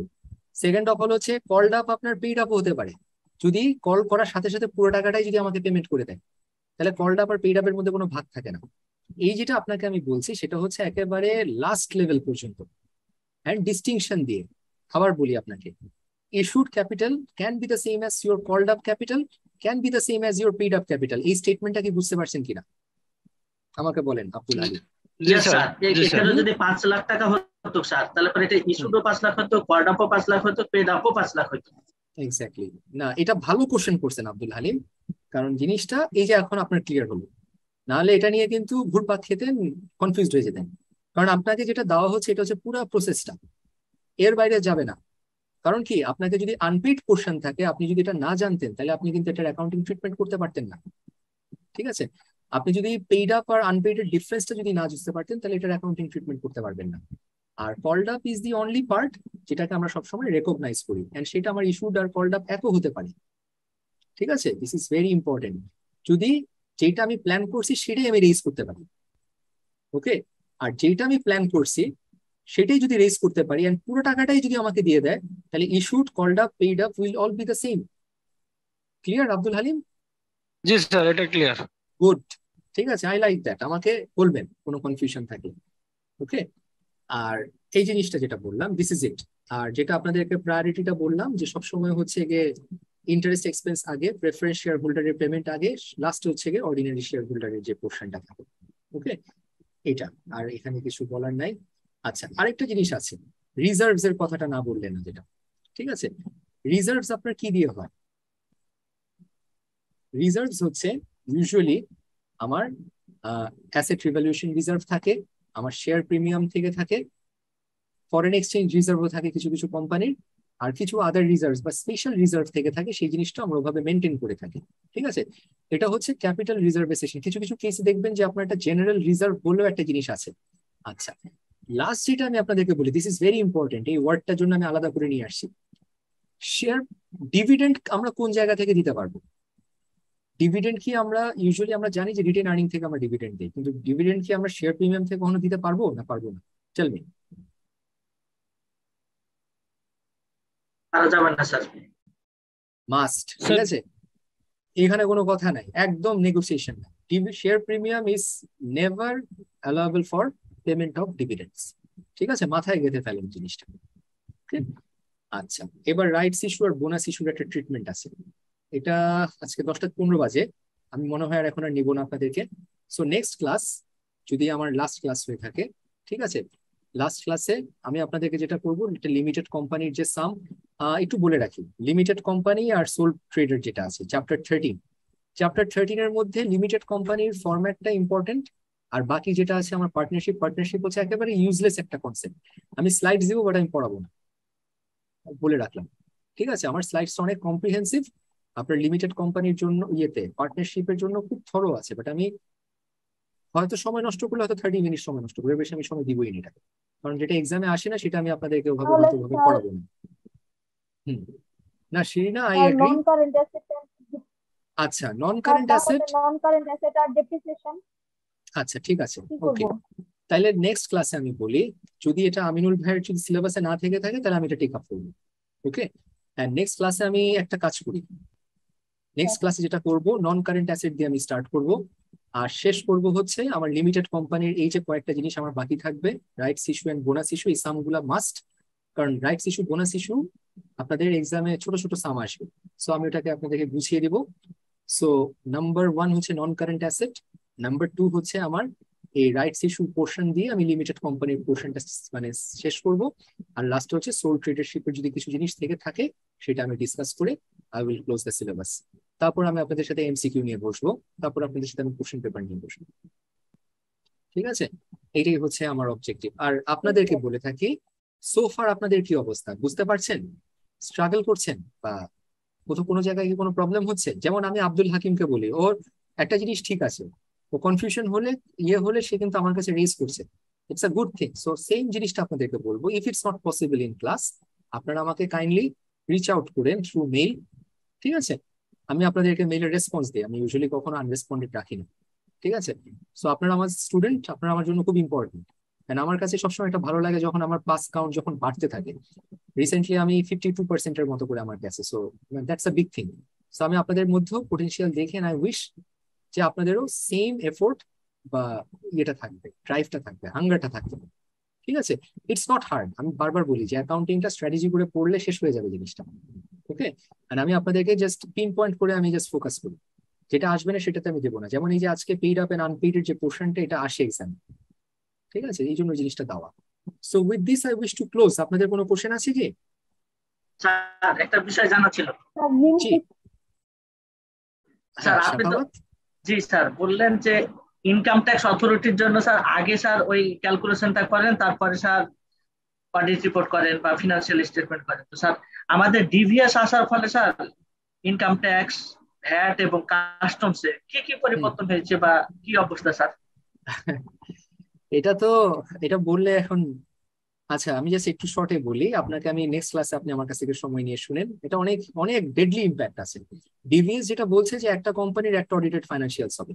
সো আগে যেটা হতো, প্রতিটা কোম্পানি কেউ ব্যাংকের জন্য একটা ফাইন্যান্সিয়ালস বানাতো যেখানে প্রফিট অনেক বেশি থাকতো, ইনকাম ট্যাক্স অথরিটির জন্য একটা ফাইন্যান্সিয়াল স্টেটমেন্ট বানাতো যেটাতে ওদের লস দেখাতো, আবার কিছু কাস্টমস এর জন্য আর বিভিন্ন পারপাসে যেটা দেখাতো সেখানে তাদের অবস্থা মানে ভ্যালুয়েশন অনেক বেশি দেখাতো। সো তিন পারপাসে প্রিপেয়ার করতো। সো এখন ডিভিএস মধ্যে যেটা হচ্ছে যে একটা কোম্পানির একটা অডিটেড স্টেটমেন্ট থাকবে একটা অডিটর থেকে। অ্যাজ আ রেজাল্ট যেটা হয়ে গেছে, তারা এখন এই যে রিসেন্টলি যেটা আজকেও পেপারে আসছে ফাইন্যান্সিয়াল যে 12,000টা সাবমিট হতো বছরের এই সময়ের মধ্যে, আর এখনের মধ্যে অনলি 4,500টা সাবমিট করছে মাত্র। তো কনফিউজড হয়ে গেছে ওরা, যে আমি তো এখন যদি ইনকাম ট্যাক্সকে যদি বেশিটা দেখাই তাহলে তো আমি ধরা খেয়ে যাবো, ট্যাক্স বেশি আসবে। ব্যাংকে যদি আমি কম দেখাই তাহলে ব্যাংকের থেকে তো লোন পাবো না। কাস্টমস এর ওখানে যদি আমি কম দেখাই তাহলে তো আমার ভ্যালুয়েশনে আমি আটকে যাবো।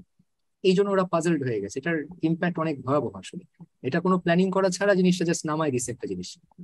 ঠিক আছে, আজকে যদি আমার ন্যাশনাল আইডি কার্ড, ঠিক আছে, আমার ড্রাইভিং লাইসেন্স, আজকে যদি আমার পাসপোর্ট, তিনটা যদি তিন জায়গা থেকে যদি বাদ দিয়ে যদি বলেন যে একটাই চলবে, এখন যদি আমার পাসপোর্ট না থাকে, আমার ড্রাইভিং লাইসেন্স না থাকে, তাহলে আমি চলবো কেমনি? ঠিক আছে, মানে এই জিনিসগুলো আসলে একটু প্ল্যানিং ছাড়া আর কি জিনিসটা আমাদের নেমে গেছে। ঠিক আছে, আপনি আমাকে পরে একটা সময় হচ্ছে এটা কোশ্চেন করতে পারেন, আমাকে পার্সোনালি কল দিয়ে জানতে পারেন, আমি এটা নিজে চোখে দেখা কিন্তু জিনিসটা। স্যার কিন্তু শাহরিয়ার, পজিটিভ ইম্প্যাক্টটাই মনে হয় একটু বেশি।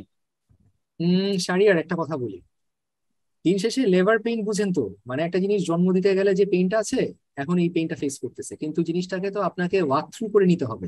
অবশ্যই এটার পজিটিভ ইম্প্যাক্ট আছে, এটা সারা ওয়ার্ল্ডের সব জায়গায় one company one audited financials থাকে। কিন্তু আমাদের প্রবলেম গুলো হচ্ছে কি, আপনাকে তো ট্রাস্ট করতে হবে। আপনি ব্যাংকে যখন দেবেন, আপনার ব্যাংক তো দেখা যাচ্ছে প্রফিট না দেখলে তাকে লোন দিচ্ছে না। আপনি ইনকাম ট্যাক্স অথরিটি তাকে সবসময় সাসপেক্ট করে যে সে কম ইনকাম ইয়ে করবে, সে বেশি দেখাতে ভয় পাচ্ছে। জিনিসটার অবজেক্টিভ বা এন্ড রেজাল্ট অবশ্যই পজিটিভ, কিন্তু জিনিসটা হচ্ছে স্টেক হোল্ডারদের সাথে কথা বলা উচিত ছিল, যেটা না হওয়ার কারণে আসলে ওরা কনফিউজড হয়ে এখন রিটার্নই সাবমিট করতেছে না। এখন উল্টা আপনার ট্যাক্স অফিসিয়ালরা বাটে পড়ে গেছে, ওরা বারবার বলতেছে আপনাদেরকে আরো 30 দিন এক্সটেনশন দেওয়া হলো, 6 মাস এক্সটেনশন দেওয়া হলো, এই করেই যাচ্ছে। এখনো দেখা যাচ্ছে লাস্ট ইয়ারের জিনিস এখনো ঠিক মতো যাচ্ছে না। যেটা হবে, মাঝখান দিয়ে সাবমিশন করাই লোকজন ইয়ে করে দেবেন, পেনাল্টি খাবে। ঠিক আছে, এই হচ্ছে অবস্থা। সো এই তো, আর কি কোনো কোশ্চেন আছে? শিরিনা একটা কোশ্চেন করতে চাচ্ছিলেন? নো স্যার, ঠিক আছে এখন। স্যার যেটা আচ্ছা। জানতে চাচ্ছিলাম হচ্ছে লিমিটেড কোম্পানি থেকে স্যার কেমন মার্ক থাকবে আমাদের? লিমিটেড কোম্পানির জন্য আমি যেটা বলি, একদম ক্লাসের স্টার্টে যেটা বলেছিলাম আপনাদেরকে, একটা অঙ্ক আসতে পারে বড় দেখে 25 মার্কসের, যেখানে আপনাদের income statement and balance sheet করতে হবে এক, আর যেটা করতে হবে ছোট ছোট সাম আসবে, এই যে পার ভ্যালু, ইস্যুড, ঠিক আছে, paid up, unpaid, called up, ঠিক আছে এইটা।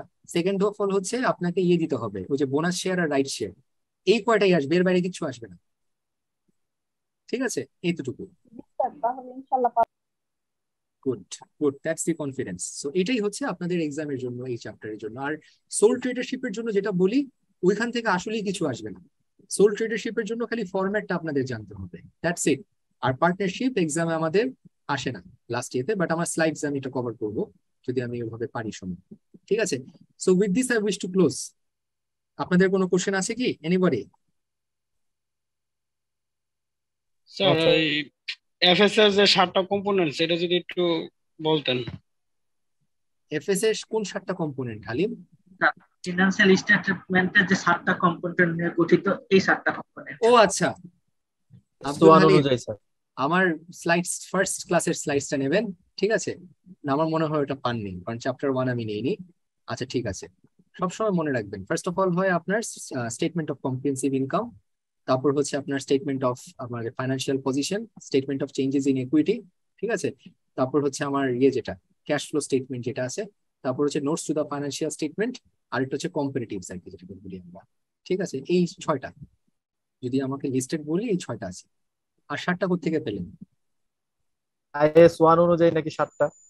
আচ্ছা ঠিক আছে, আমি IS 1 এর আমি ফার্স্ট ক্লাসের স্লাইডটা আমি আপনাদেরকে শেয়ার করে দেবো, ঠিক আছে, একদম ক্লিয়ার হয়ে যাবে। Elements of the sir financial আপনি স্টেটমেন্ট। বলছিলেন ওটাতে আমরা 5টা পেয়েছিলাম। স্যার অ্যানেক্সেটটা কি স্যার, সেটার মধ্যে পড়ে কি স্যার? অ্যানেক্সেটটা আসলে আমি বলি, গুড পয়েন্ট, ঠিক আছে, অ্যানেক্সেটটা অনেকে ট্রিট করে, অনেকে ট্রিট করে না। স্যার Annexure ওইটার and কারণে হয়তো disclosure। পারে মনে হয় 6টা 7টা হইতে পারে। আচ্ছা না, এইটাতে শাখাওয়াত একটা জিনিস বলি, একদম অন পয়েন্ট থাকতে হবে, অন পয়েন্ট থাকতে হবে। এখানে আসলে মানে আপনি যা ইচ্ছা করেন, but IFRS is IFRS, presentation is presentation, ঠিক আছে। আমি ফার্স্ট স্লাইডটা আপনাদেরকে শেয়ার করে দিব, দেখবেন। আর এই তো, এনিথিং এলস কিছু জানতে চান, কোনো জায়গায় চ্যালেঞ্জ আছে, কোনো জায়গায় স্টিল উইকনেস আছে, আমাকে বলেন, কারণ অফিসিয়ালি হয়তো আরেকটা ক্লাস পাবো আমি, আর এক্সট্রা ক্লাস হয়তো আরেকটা পেতে পারি।